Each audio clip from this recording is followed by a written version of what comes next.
অঙ্গ থর থর আমার অঙ্গ থর থর আমার অঙ্গ থর থর শরীরে আমার ধর ধর অঙ্গ থর থর শরীরে আমার ধর ধর আমার অঙ্গ থর থর ওরে শরীরে আমায় ধর ধর অঙ্গ থর থর বিষে অঙ্গ জর জর অঙ্গ থর থর সে অঙ্গ জর জর অঙ্গ থর থর আমি কাজ তো ভালো করি না আমি কাজ তো ভালো করি নাই ওই চরণে ওই চরণে পরাণ দিয়ে কাজ তো ভালো করি না আমি ওই চরণে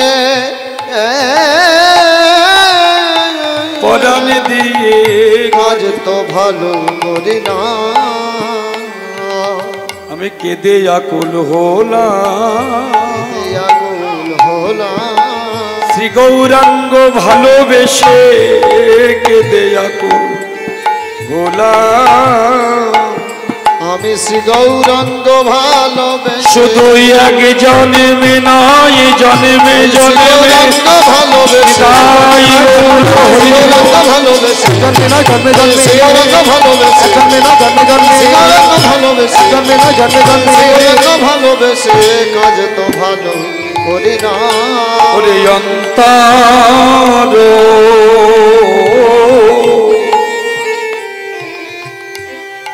কাঁপয়ে মন আই বলি সজনী রে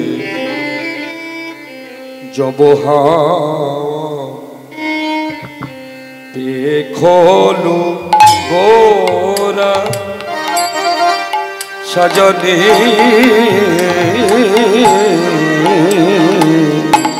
जब हम पे कालमारा सजाने रे जब हम पे कालमारा जब हम जब जब जब जब जब जब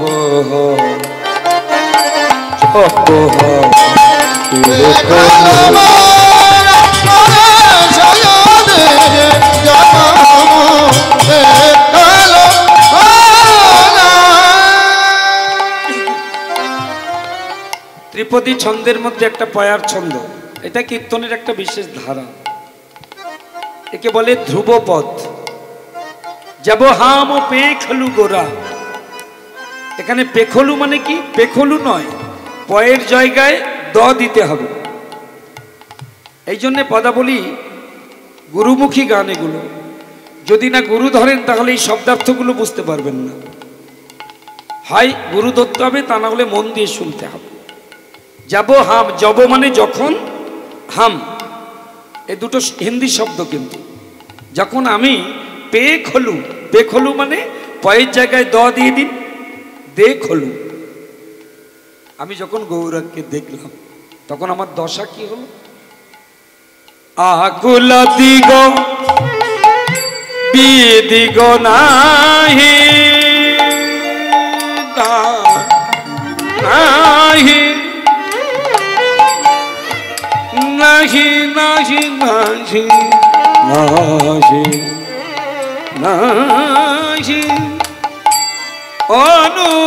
অনুভবী আকুল দিগ বিদিগ নাহি অনুভবী মদন লালসে মন ভরা সজনী রে মদন লালসে মন ভরা মদন মদন মদন মদন মদন মদন মদন লসে মন ভরা। সজনী রে মদন ললসে মন ভরা। আকুল দিগ, দয়াশই গ, দিগ মানে কি? এই গয়ের জায়গায় আবার ক দিতে হবে। দিক, আমাদের কটা দিক? দিক কটা? 10টা। মূলত 4টে আর বাকি 6টা আছে। এই 10টা, এই যে কিছু কিছু সাধু আছে দেখবেন উলঙ্গ হয়ে থাকে, সাগরের মেলায় গিয়ে দেখবেন এনাদেরকে কি সাধু বলে? এনারা হচ্ছে না ল্যাংটা সাধু নয়, দিগম্বর সাধু। দিগম্বর মানে উলঙ্গ নয়, কিন্তু এই সাধুদের আপনারা দেখছেন, আমি দেখছি উলঙ্গ, কিন্তু ওনারা যে ভজনের মধ্যে ডুবে থাকেন সেই ভজনটা কিন্তু খুব কঠিন। ওনারা বসন পরে আছেন আমরা বুঝতে পারি না। ওনারা কোন বসন পরে আছে? বলছে এই 10টা দিক হচ্ছে ওদের বসন। দিক যুক্ত অম্বর, অম্বর মানে বসন, দিক যুক্ত অম্বর, দিগম্বর। তাহলে এই 10টা দিক রূপী বসন গায়ে জড়িয়ে ওরা ভগবানের সাধনা করছে। কৃষ্ণপ্রিয়া বলছে সই আকুল দিগ বিদিক নাই। আমি গৌর রূপ দর্শন করে আমার অন্তরে এমন পূর্বরাগের সৃষ্টি হলো, আমি দিক ভ্রান্ত হয়ে গেলাম। দিক ভ্রান্ত উদ্ভ্রান্ত হয়ে পথভ্রষ্ট হয়ে বাড়ির পথ ভুলে গেলাম। আমার নিজের পিতৃ আলয়, যেখানে আমি জন্মেছি, যেখানে আমি বড় হয়েছি, যেখানে আমি মানুষ হয়েছি, ভুলে গেলাম। ভগবানকে দেখলে এটাই হয় বাবা। বাহ্যিক জগতের কোনো কথা তার আর স্মরণে থাকে না, কারণ তিনি যে দশার মধ্যে আছে এটাকে বলে পূর্ব রাগ। যে বিষয় নিয়ে আমি আজকে আলোচনা করছি, আমাদের ভারতীয় রাগ সঙ্গীতের একটি বিশেষ গুরুত্বপূর্ণ একটি পর্যায়। যারা বাংলা সাবজেক্ট নিয়ে এমএ করছেন, পিএইচডি করছেন, তাদের এই সাবজেক্টটা ভালো করে পড়তে হয়। এই আলোচ্য বিষয়, এই যে আমরা বলি ভালোবাসা, ভালোবাসা, পার্থিব জগতের ভালোবাসা আর কৃষ্ণ প্রেম, কৃষ্ণ ভালোবাসা, দুটোর মধ্যে অনেক তফাৎ। পার্থিব জগতের ভালোবাসাকে বলে কাম, আর কৃষ্ণ ভালোবাসাকে বলে প্রেম। আত্মেন্দ্র প্রতি বাঞ্ছা তারে বলে কাম, কৃষ্ণেন্দ্র প্রতি ইচ্ছা ধরে প্রেম নাম। অর্থাৎ আমরা যখন নিজের সুখের জন্য কিছু করি, যা যা করি সেগুলি হলো কাম, আর কৃষ্ণ সুখের জন্য যা কিছু করা হয় এসবই হচ্ছে প্রেম। এখনো বাকি আছে। এই কৃষ্ণ সুখের যে প্রেম, তাকে আবার দুটো ভাগ করা হলো। যাকে বলে ভালোবাসা তাকে বলে প্রীতি, তাকে বলে প্রেম, আর চৈতন্য দর্শন বলছে তাকে বলা হয় রাগ। চৈতন্য দর্শনের শব্দার্থ কিন্তু আলাদা। এই জন্য বলে রাগমার্গীয় ভক্ত। রাগমার্গীয় মানে কি? কৃষ্ণ প্রেমী ভক্ত। এই রয়াকার গ রাগ, এই রাগ মানে প্রেম। রাগ মানে 3টে মানে আছে, রাগ শব্দের 3টে অর্থ আছে। আমাদের যে 6 রাগ 36 রাগিনী আছে সঙ্গীত জগতে, ওটাও রাগ। যেমন কেদার একটা রাগ, তাই না? এই যে রাগ, তেমন আরেকটা রাগ আছে আমাদের বাড়িতে আমরা ছেলে মেয়েদের উপরে করি, রাগ, রাগারাগি। আর এখানে কিন্তু রাগ মানে প্রেম। তাহলে প্রেম হলো রাগ। এই রাগ আবার 2 প্রকার, একটা হচ্ছে পূর্ব রাগ, একটা হচ্ছে অনুরাগ। মাঝখানে কি আছে? মাঝখানে আছে মিলন। এই যে হ্যান্ডবিল পড়েছেন, প্রচারপত্র হাতে পেয়েছেন, কালীপদ সর্দার মহাশয়ের বাড়িতে উৎসব, মহাপ্রভুর চরণ পাদুকা আসবে, কীর্তনিয়া বৃন্দ আসবেন, তাদের শ্রীমুখে হরিকথা শুনবো। এই যে শুনবো শুনবো শুনবো শুনবো, একে বলে পূর্ব রাগ। এসে গেলেন, বসে গেলেন। এইবার যেটা হচ্ছে, এটা হচ্ছে অনুরাগ।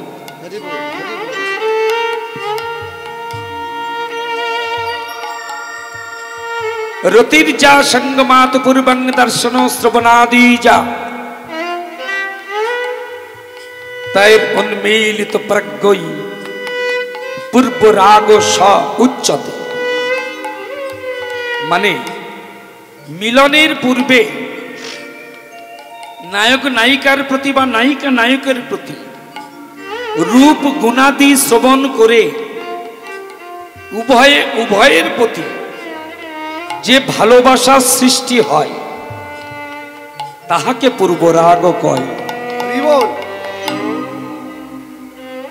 এখনো দেখা হয়নি, মিলন হয়নি। বাবা মা মেয়ের জন্য ছেলে দেখতে গেছে, সঙ্গে আছে ঘটক, অনেকটা রাস্তা, সেই ভোরবেলা বেরিয়েছে, সারাদিন ধরে পথেই সময় চলে গেছে। মাঝখানে একটু ছেলের বাড়িতে বসা, একটু জল খাওয়া, মিষ্টি খাওয়া, শরবত খাওয়া। ছেলে দেখে বাবা মা বাড়িতে ফিরেছে। বিবাহযোগ্যা মেয়েটা এই মা একটু জল নিয়ে আয় দেখি। বাবা বলছে মা একটু জল নিয়ে আয়। বাবরে বাপ, কি পরিশ্রম। তো মেয়েটা জল নিয়ে এসেছে বাবার জন্যে, মায়ের জন্যে। ঘরের ভিতরে বাবা মা এবার কাপড় জামা ছাড়ছে, সারাদিন ঘামে ঘাম, জল টল খেয়ে কাপড় জামা ছাড়ছে। তা গিন্নি বলছে, হ্যাঁ গো, রাস্তায় তো তুমি আমার কথা বলতে দিলে না, তা কেমন কি দেখলে, ছেলেটা কেমন বুঝলে তুমি বলো তো? বাবা বলছে খারাপ নয়, ভালো। আর যা 5টা ছেলে দেখেছি তার থেকে অনেকটা। আরে ভালো কি বলছো, তুমি দেখেছো মাথার চুলটা কত সুন্দর। এই জন্য বলে মেয়ে মানুষ। উনি মাথার চুল দেখেছে, নাকটা দেখোনি কি সুন্দর, টিয়া পাখির ঠোঁটের মতো নাক, হ্যাঁ, পাকা ডালিমের মতো ঠোঁট, কি সুন্দর দেখতে। উনি শুধুমাত্র মাথার চুল দেখে এসেছে। হ্যাঁ, বাবা একটু বলছে আস্তে, বাকিটা মা বলছে, মা একটু বলছে, বাকিটা বাবা বলছে।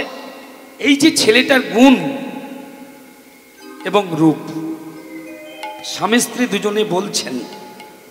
স্বামী বলছে, স্ত্রী শুনছে, স্ত্রী বলছে, স্বামী শুনছে। কিন্তু এরা দুজনে জানে না দরজার বাইরে কান পেতে আরেকজন শুনছে। কে? মেয়েটা। সে শুনবে না, কারণ সংসার তো তারই করতে হবে।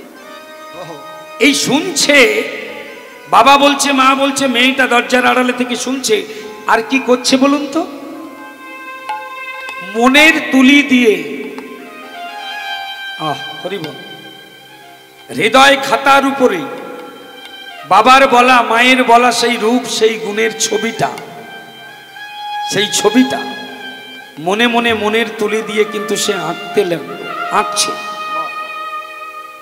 কারণ এই মানুষটাকে সে ভালোবাসবে। বলা শেষ, আঁকাও শেষ। এইবার নির্জনে চলে গেল। যেমন জেরক্স মেশিন থেকে জেরক্স বার করা হয়, এই হৃদয়গুলো হচ্ছে এক একটা জেরক্স মেশিন। দেখবেন কীর্তন অনুষ্ঠানের পরে রাস্তাঘাটে গল্প হয়, কে কেমন গাইল, হ্যাঁ, পদ্ম পলাশ কেমন গাইল, পলাশ সরকার কেমন গাইল, এইসব গল্প হয়। একসঙ্গে বসে শুনেছে এক জায়গায়, একজন কি সুন্দর বলে দিচ্ছে, এই বলেছে ওই বলেছে, আরেকজন মাথা চুলকাচ্ছে কিন্তু মনে করতে পারছে না। কেন বলুন তো? মেশিনগুলো এক কোম্পানির নয়। যদি original Canon company made in Japan machine হয়, তাহলে যেমন ছবি করতে চাইবে তেমন। আর যদি চায়না কোম্পানির হয়, চায় না না তাহলে আবছা আবছা ছবি হবে। এই হৃদয়গুলো হচ্ছে এক একটা মেশিন। মেয়েটা যে ছবিটা সে আঁকলো, নির্জনে গিয়ে হৃদয় থেকে ছবিটা বের করে, এখনো বৃন্দাবনের মাটিতে একটা ছবি পূজা হয়। জায়গাটি হচ্ছে নিকুঞ্জ বন, যেখানে রাত্রিবেলা কোনো জীব থাকতে পারে না, কোনো মানুষ থাকে না।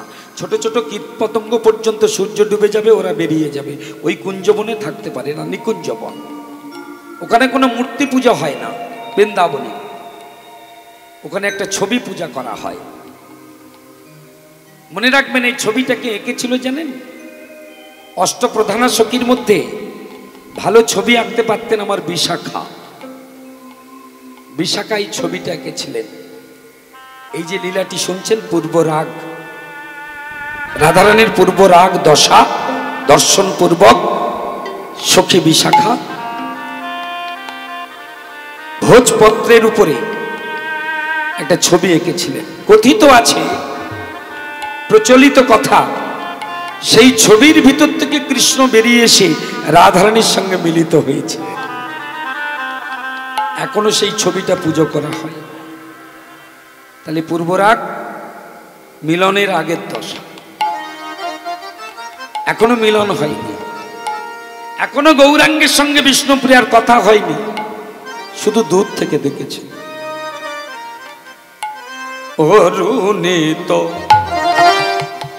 লোচনে লোচনে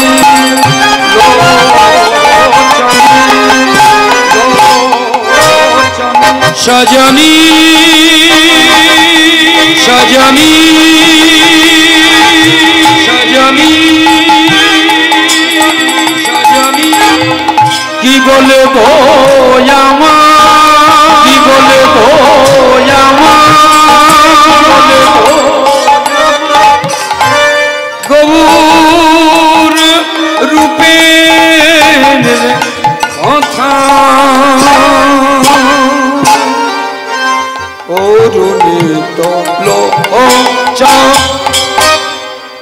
তের ছয়ব অবলোকনে, অরুণিত লোচনে তের অবলোকনে, অরুণিত রেগা রেগা সাগর সানে পানি সাগরে সরে নিশা। অরুণিত লোচনে, লোচন মানে কি? লোচন মানে চোখ। সেই চোখ দুটো একদম টকটকে লাল। অরুণিত মানে অরুণের মতো। অরুণ মানে কি? সূর্য। দেখলাম আমার গৌরাঙ্গ আমার দিকে তেরছ, তেরছ মানে সোজাসুজি চাওয়া নয়। যাদের মন ভালো তারা সোজা তাকায়, এই ভালো। আর যাদের মনে একটু গন্ডগোল আছে, হয় সাইড থেকে নালে উপর থেকে দেখে। যাদের মন খোলা না, আমার গৌরাঙ্গের মন খারাপটা বলছি, আসলে তিনি নয়ন বান বিদ্ধ করছেন। অরুণিত লোচনে তেরা ছয় লোকনে বরিখে কুসুম সাধ সাধে, বরিখে কুসুম সাধ সাধে,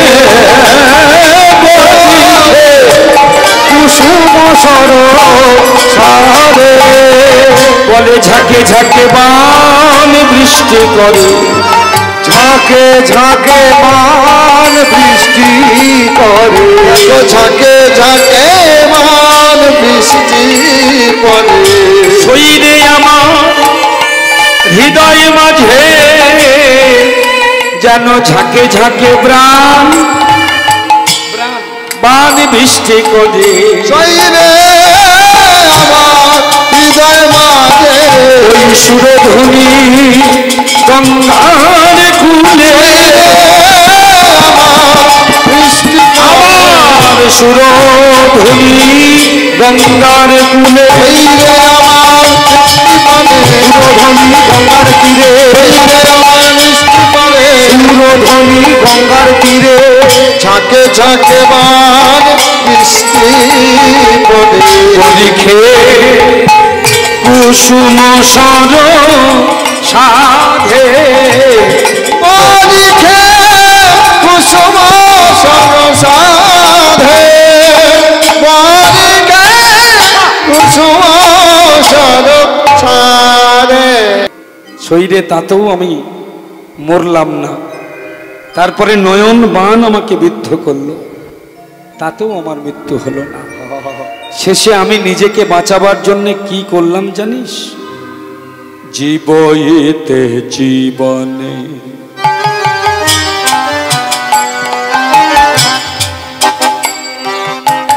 নিজেকে বাঁচাবার জন্য, নিজেকে রক্ষা করবার জন্য নয়ন ভরু সর্প এবং নয়ন বান বিদ্ধ হয়ে আমি আহত হই। প্রাণের মায়া কার না থাকে বল? বাঁচার আশা কার না থাকে বল? জীবনের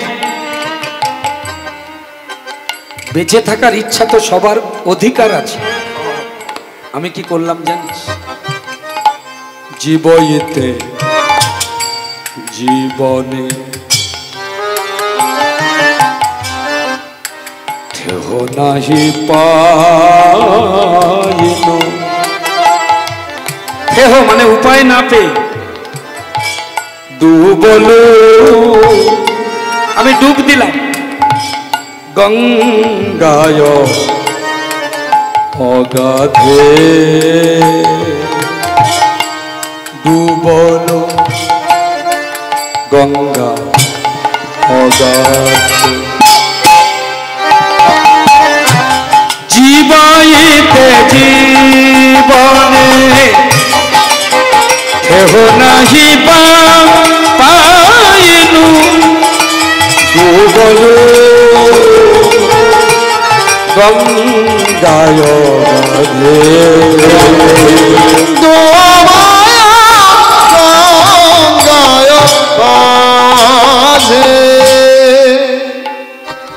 আমি জলের মধ্যে ডুব দিলাম, গঙ্গায় ঝাঁপ দিলাম। কি আশ্চর্য, তাতেও আমার। এই জন্যে বলে নারী জাতির জীবন হচ্ছে কই মাছের জাল। আমি প্রমাণ পেলাম, সর্পে দংশন করলো, বান বিদ্ধ হলাম, জলে ডুব দিলাম, দেখ তবু এখনো বেঁচে আছে। তোর মনে আছে সেই যে রাজার ছেলে, নিঃসন্তান রাজার একটা ছেলে হলো। বুদ্ধিমান রাজা মনে মনে চিন্তা করলো, এতদিন পরে যখন মা কালী আমাকে ছেলে দিয়েছে, ছেলে মানুষ করার আগে আগে বিচার করে দেখব আমার ছেলে কতদিন বাঁচবে। জ্যোতিষীদের ডাকা হলো, বিখ্যাত বিখ্যাত জ্যোতিষীরা এলেন, তাদের মধ্য থেকে 3 জনকে রাজা বেছে নিলেন। আপনারা দেখুন তো, আমি নিঃসন্তান ছিলাম, বৃদ্ধ বয়সে সন্তান পেলাম, কিন্তু আমি বোকা নই, আমি মূর্খ নই। আমি আগে দেখবো আমার ছেলের পরমায়ু কতদিন, একটু দেখুন তো। তবে একটা শর্ত আছে, আপনারা 3 জন আমার ছেলের হাত দেখবেন, রেখা বিচার করবেন, আলাদা আলাদা করে আমার কানে বলবেন আমার ছেলের ভূত ভবিষ্যৎ বর্তমান। বেশ, প্রথম জ্যোতিষী রাজপুত্রের ছেলে মানে হাত দেখে এসে, রাজপুত্রের হাত দেখে এসে বলছে, মহারাজ আমি কি দেখলাম আপনাকে বলি? বলুন। তবে আস্তে আস্তে, ওই 2 জন যেন শুনতে না পায়। কানে কানে বললেন, মহারাজ কিছু মনে করবেন না, আমি যতদূর আমার বিদ্যা অনুসারে আমি জানতে পারলাম, আপনার ছেলের পরমায়ু মাত্র 12 বছর 6 মাস 3 দিন। 12 বছর 6 মাস 3 দিন আপনার ছেলে, তারপরে মারা যাবে। রাজা বলল, বেশ মারা যায় যাক, নিয়তি কেন বাধ্যতে, কেউ কাউকে বাঁচাতে পারবে না, আমিও তো একদিন মরবো, আপনিও মরবেন, কেউ আগে কেউ পরে। আচ্ছা ঠিক আছে, তা আপনি বলুন তো কিভাবে আমার ছেলে মরবে? মহারাজ আমার গণনা অনুসারে আপনার ছেলে জলে ডুবে মরবে, জলে ডুবে। বেশ আপনি বসুন। দ্বিতীয় জ্যোতিষীকে ডেকেছে, দেখে আসুন আমার ছেলের হাতটা।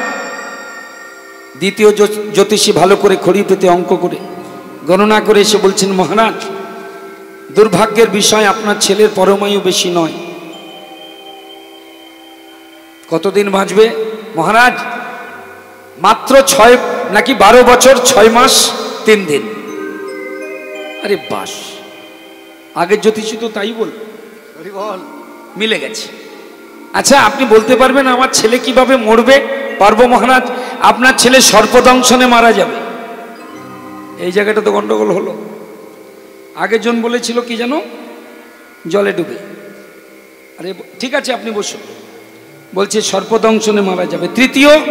তৃতীয় জ্যোতিষী হাত দেখেছেন, রাজার ছেলের গণনা করেছেন, মহারাজের কাছে এসেছেন, মহারাজ দুর্ভাগ্যের বিষয়, আপনার ছেলের পরমায়ু বেশি নেই। কতদিন বাঁচবে? হ্যাঁ কতদিন? মহারাজ 12 বছর 6 মাস 3 দিন।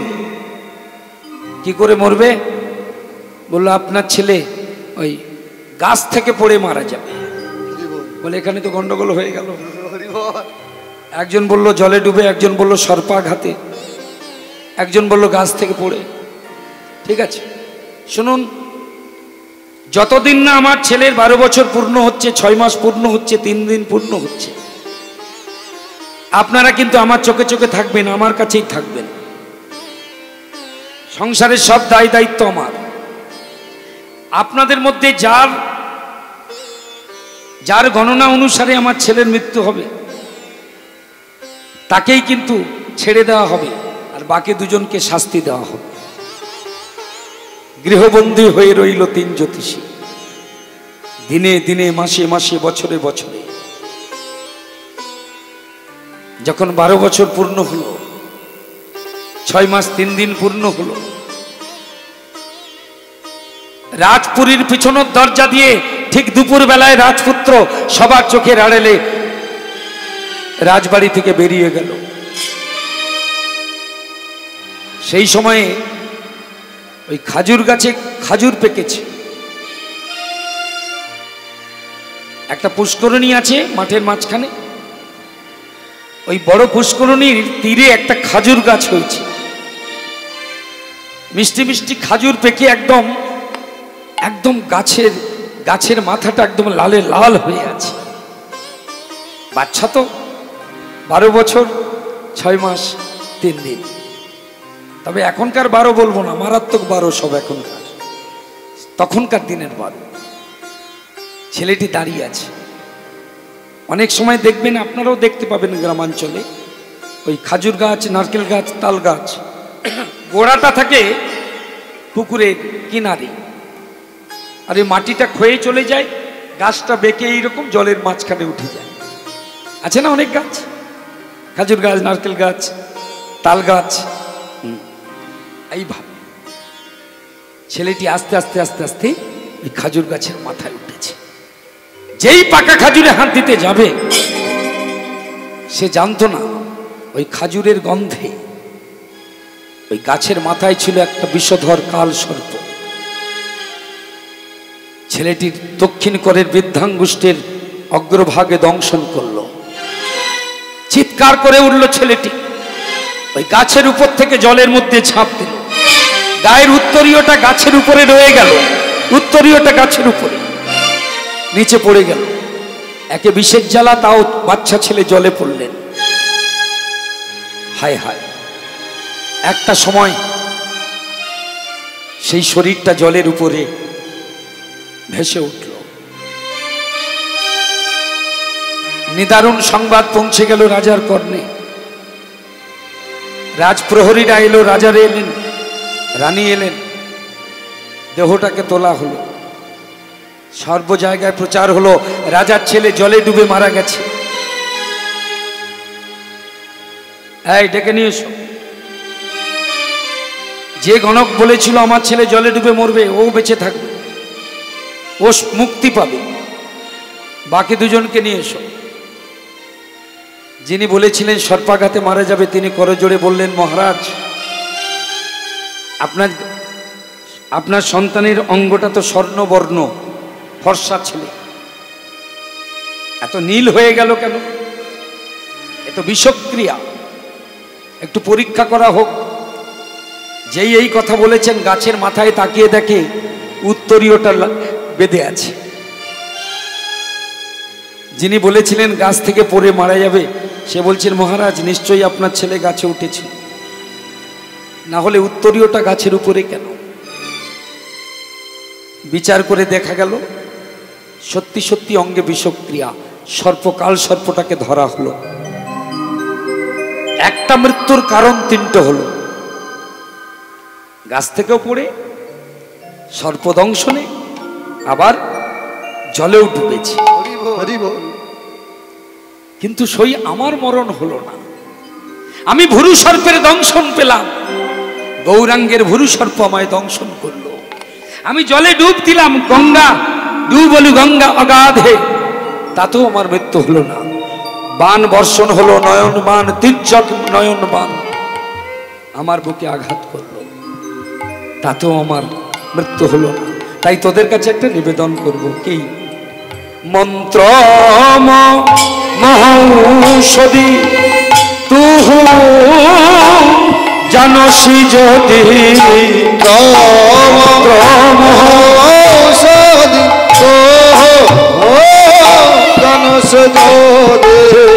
মঝু লাগি করবি উপায়, ওরে সজন মঝু লাগে করবি উপায়, ওরে সজনী রে মঝু লাগি বিষের জ্বালাই জ্বলে মোলা, মঝু লাগে বিষের জ্বালাই জ্বলে মোলা, বলি বাঁচাই আমার প্রাণে বাঁচাও, বাঁচাই আমার প্রাণে বাঁচাও, বাঁচাই আমার প্রাণে বাঁচাও। কাঞ্চনা মঝু লাগি ওরে করবি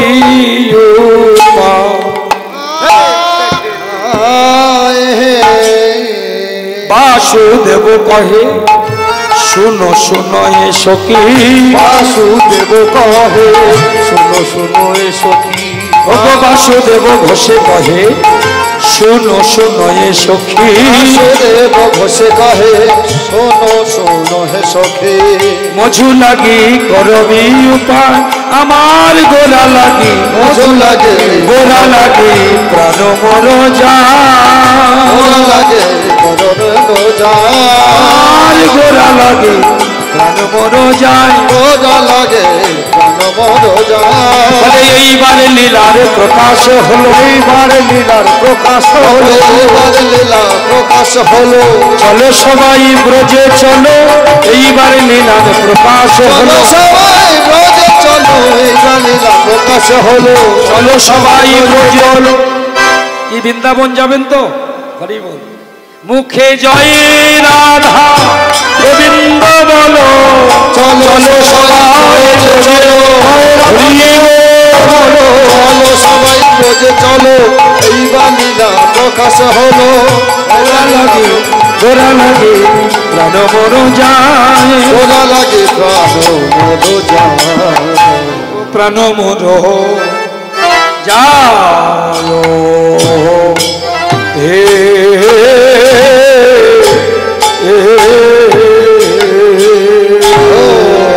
গোরা লাগে জয় হে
সবাই মিলে বলবেন রাধা রানী কি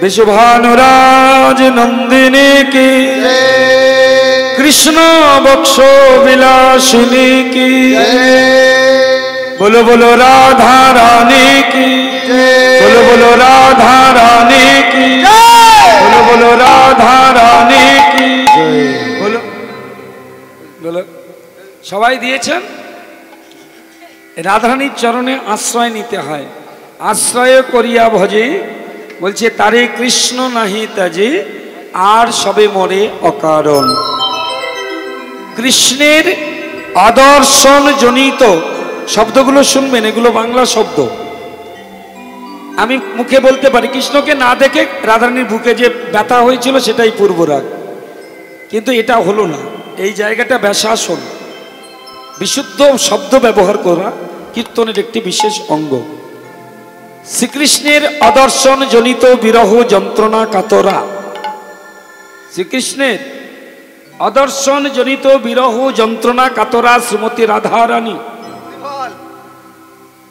আজকে অষ্টসখী পরিবৃতা হয়ে সখীগণ মধ্যস্থলে বসে তিনি কৃষ্ণ বিরহের কথা ব্যক্ত করছেন শরীরে আজ বেলি রসকালে আমি গঙ্গার কূলে গিয়ে নবতম পুরুষকে দর্শন করে এসেছি একটি নবীন যুবককে আমি দেখে এসেছি নবীন কিশোরকে দেখে এসেছি আমি সেই নবীন কিশোরের কথা কিছুতেই ভুলতে পারছি না আমি খেতে পাচ্ছি না আমি ঘুমাতে পারছি না আমি ভালো মনে তোদের সঙ্গে কথা বলবো তাও পাচ্ছি না ঘুমাতে গেলেই স্বপ্নের মধ্যে সেই নবীন কিশোর এসে আমার চোখের সামনে দাঁড়াচ্ছে ঘরের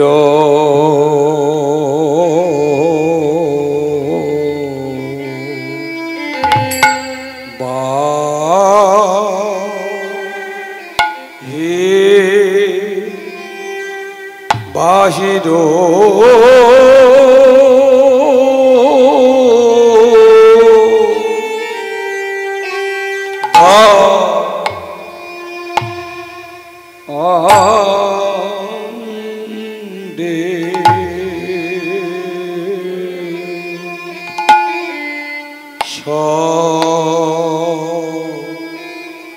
অত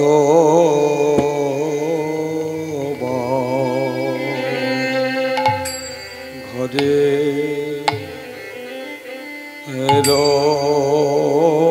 আস্তে আস্তে আস্তে আস্তে আস্তে আস্তে আমাদের বাংলার মাটিতে কীর্তনে ঘোলা জল ঢুকতে শুরু করেছে ঘোলা জল বোঝেন তো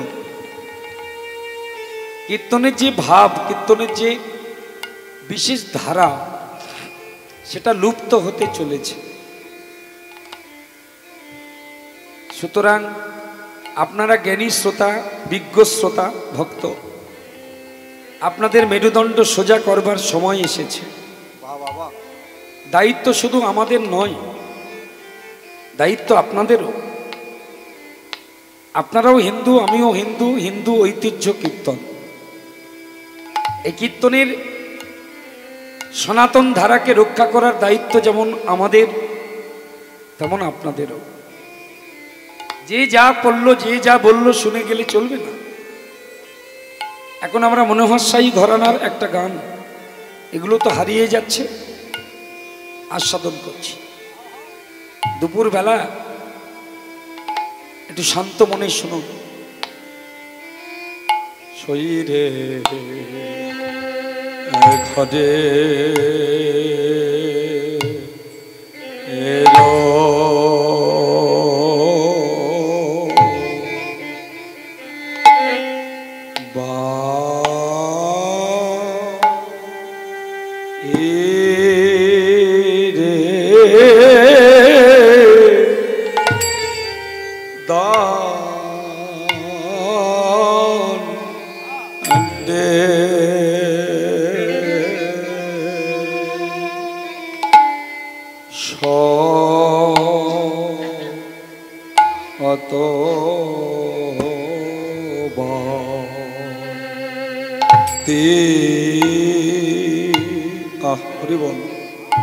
এলে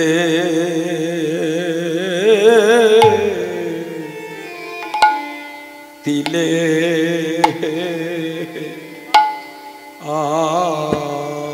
আইসে যা শরীরে